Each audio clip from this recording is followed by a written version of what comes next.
Dios les bendiga, bienvenido a día número 4 de Biblia en un año, donde vamos a estar considerando en el día de hoy Mateo capítulo 12, 13 y 14. Hay bastante material que cubrir, pero vamos a empezar por lo menos por encimita con lo básico.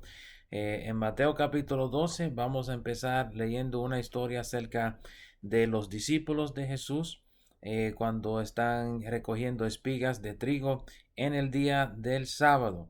Esa historia es un ejemplo de los problemas del grupo religioso, de los problemas que los grupos religiosos van a tener con Jesús. Los religiosos judíos, que son los fariseos, los saduceos y los escribas, referenciados a través de los evangelios de esa manera, siempre se reforzaban en la ley de Moisés. En este instante, Jesús hace dos cosas a través de esta historia. Primeramente, utiliza un caso en el Antiguo Testamento, la de David, con sus hombres cuando comen del pan sagrado del templo en Primera de Samuel capítulo 21, para hacer referencia a un antecedente similar en la cual verdaderamente un héroe de la historia hebrea, que es David, participó también de un acto similar. Segundo, está llamando la atención a la inconsistencia de la ley en su aplicación a los sacerdotes. Ahora, ten pendiente a lo que Jesús está haciendo y la presentación de Mateo de esta información, porque Mateo está preparando el escenario para el odio de los fariseos y los religiosos en contra de Jesús. Eh, su punto sobre el sábado entonces viene a ser reforzado en el siguiente incidente de la sanación del hombre con la mano seca, donde Jesús hace mención a otra excepción a la aplicación de la ley de Moisés, diciendo si cualquiera de ustedes que tiene una oveja, si esa oveja cae en un hoyo en el sábado, ustedes van a sacar esa oveja del hoyo, aunque sea el sábado. O sea que está entonces delineando otra excepción a la aplicación de la ley de Moisés.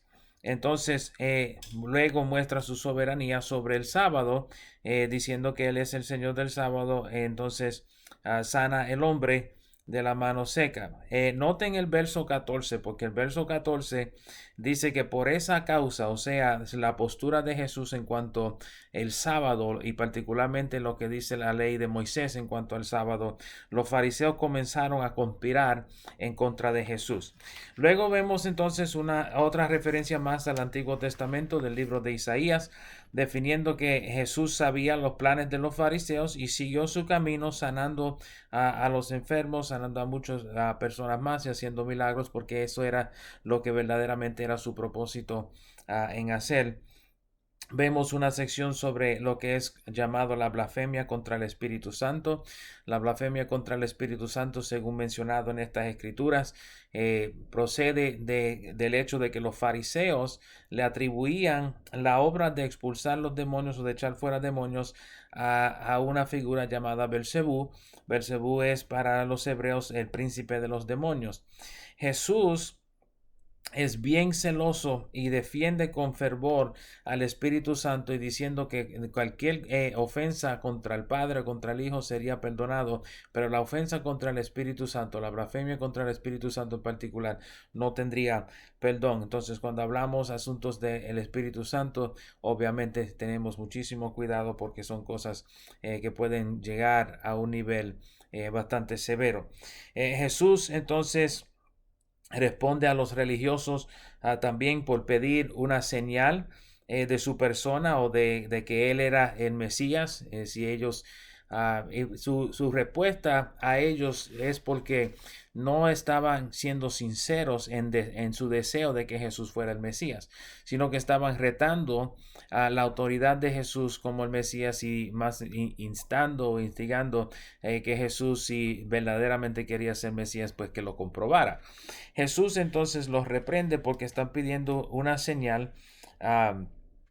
Y entonces esto es en el Evangelio de Mateo particular porque Mateo ya ha mencionado los discípulos de Juan que vinieron a donde Jesús para preguntarle si él verdaderamente era el Mesías. Y la respuesta de Jesús a esos discípulos era que miraran las obras que ya él estaba haciendo. O sea que Mateo entonces está reforzando la postura de Jesús de que los hechos que él hacía automáticamente debía haberse atribuido al hecho de que él era el Mesías. Luego habla acerca del espíritu inmundo cuando es echado fuera, que regresa y halla la casa vacía, busca 7 más poderosos que él y regresan y vuelven y entran. Y cuando está hablando de la casa, obviamente está hablando del ser humano, de donde salió. Y termina ese capítulo hablando de la madre y los hermanos de Jesús, cuando le dicen tu madre y tus hermanos están esperando. Y él le dijo, ¿quién es mi madre? ¿Quiénes son mis hermanos?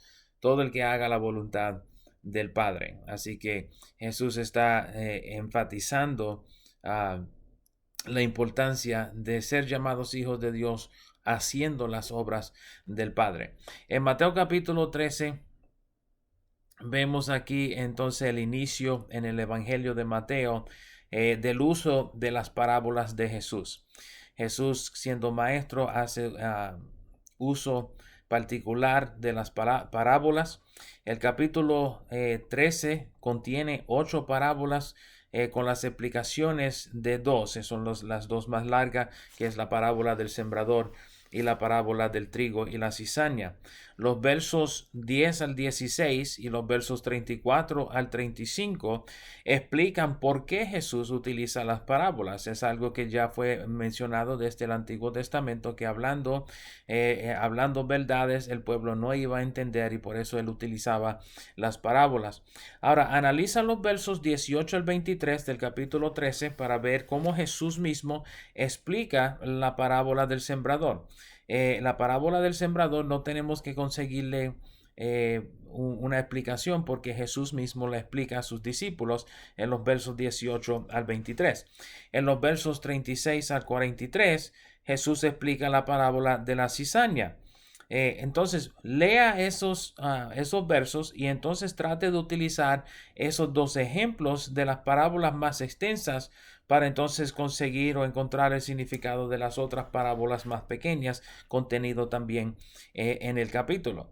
Por ejemplo, la parábola de la semilla de mostaza y la parábola de la levadura nos muestran que el reino expandirá hasta cubrir mucho y que muchos entrarán en él. La parábola del tesoro escondido y de la perla nos muestran el valor de buscar el reino. Y después la parábola de la red, Jesús también lo explica brevemente en un solo versículo, que así será el fin del mundo, que los ángeles vendrán y separarán lo bueno y lo malo. Y también los tesoros nuevos y la parábola de los tesoros nuevos y los tesoros viejos es una alusión a lo que son los 2 testamentos y la manera en la cual Jesús va a utilizar el Antiguo Testamento para demostrar los tesoros del Nuevo Testamento.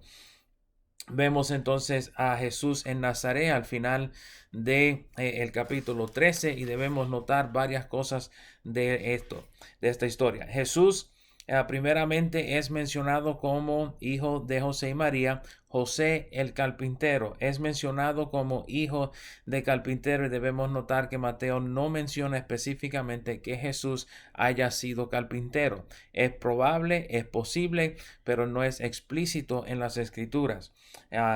También menciona que Jesús tenía 4 hermanos, tenía hermanas también que son mencionadas más adelante en otros evangelios, pero tiene 4 hermanos, Jacobo, José, Simón y Judas. Sabemos que Jacobo fue actualmente uno de los discípulos de Jesús.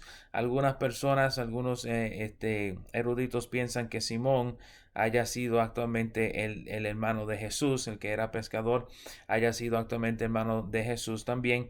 Eso es un poco disputado, so no voy a afirmar eso, confirmar eso ahora, pero también sabemos que Judas escribió una epístola que está grabada en la palabra del Señor en el Nuevo Testamento, que más adelante llegaremos a las verdades de ese corto libro de la Biblia, que es un solo capítulo.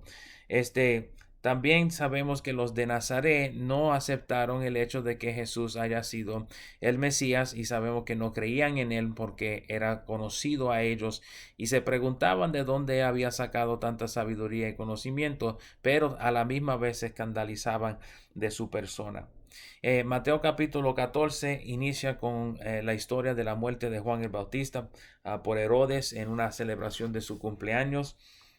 Nos menciona la historia Mateo acerca de la predicación de Juan el Bautista y la reprensión de Herodes por Juan el Bautista, porque Herodes había tomado la mujer de su hermano Felipe como su esposa y por Juan haberle hablado en contra de eso lo metió preso y ella a Herodías por desquitarse con Juan el Bautista en una celebración de cumpleaños de Herodes, utiliza a su hija para que baile para el rey y después de esa danza él le ofrece lo que ella desea y en consulta con su madre pide la cabeza de Juan el Bautista. Aunque Herodes no quiso matar a Juan el Bautista, sí cumplió su palabra a ella para no quedar mal frente a los que estaban en la fiesta con él y que habían escuchado el juramento que le había hecho. Vemos también en el capítulo 14 la alimentación de los 5,000 en este instante. Vemos en esa historia, noten bien, Jesús tiene compasión de los que han estado todo el día escuchando sus palabras y manda a los discípulos para que los discípulos entonces le den de comer. A los discípulos le dicen, solo tenemos 5 panes y 2 peces. Pero Jesús les dice, tráemelo, los bendice y dice la escritura que comieron 5,000 hombres sin contar mujeres y niños. Y luego de eso sobraron 12 cestas de comida. Y más adelante vemos entonces la historia de Jesús andando sobre el mar cuando envía a los discípulos después de ese instante del milagro de los panes y los peces, envía a los discípulos a cruzar el mar y mientras ellos están cruzando el mar, él está despidiendo a la multitud hasta quedar solo. Vemos que los discípulos otra vez, parecido a la tormenta que vimos anteriormente, otra vez experimentan adversidad en cruzar el mar y sabemos que estuvieron luchando contra un viento contrario toda la noche. Mateo nos dice en el verso 25 que Jesús llega a donde ellos andando sobre el mar a la cuarta vigilia de la noche. Ahora, el calendario, mejor dicho, el horario diario para los judíos y tanto los judíos como los romanos se dividía en 4 vigilias de la noche y 4 vigilias del día. La noche para ellos comenzaba a las 6 de la tarde. Entonces la primera vigilia era de 6 a 9, la segunda vigilia era de 9 a medianoche, la tercera vigilia era de medianoche a 3 de la mañana y la cuarta vigilia, de donde Jesús aparece andando sobre el mar, es entre las 3 y las 6 de la mañana. Puedes entender ahí por qué ellos hubiesen estado un poco espantados al verlo andando a esa hora, primeramente por encima de las aguas y segundo, ya llegándose a ellos a esa hora de la noche cuando la habían dejado en la otra ribera.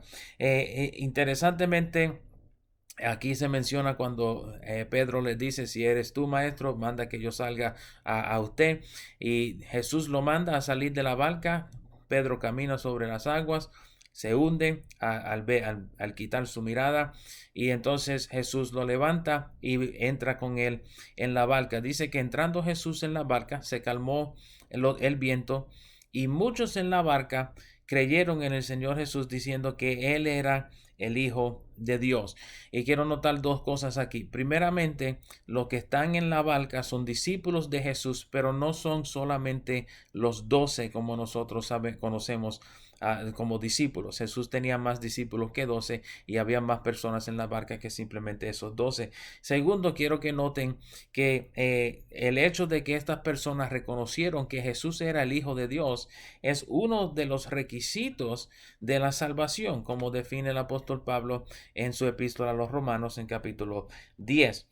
Termina entonces cuando llegan al otro lado, en este instante, en vez de terminar en Gádara, terminan en Genesaret. En Genesaret Jesús es conocido ya por otros hechos que había hecho en ese lugar, otros milagros y sanidades, y las personas al reconocer que Jesús estaba llegando, dice que trajeron hacia él todos sus enfermos para que orase por ellos y que por si aunque fuera tocaran el borde de su manto y quedaban sanos. Amén. Así que esos son los capítulos 12, 13 y 14 de Mateo. En el día número 4 siga hacia adelante. Esperamos que estén aprendiendo muchísimos y creciendo en conocimiento del Hijo de Dios a través del Evangelio de Mateo. Dios les bendiga.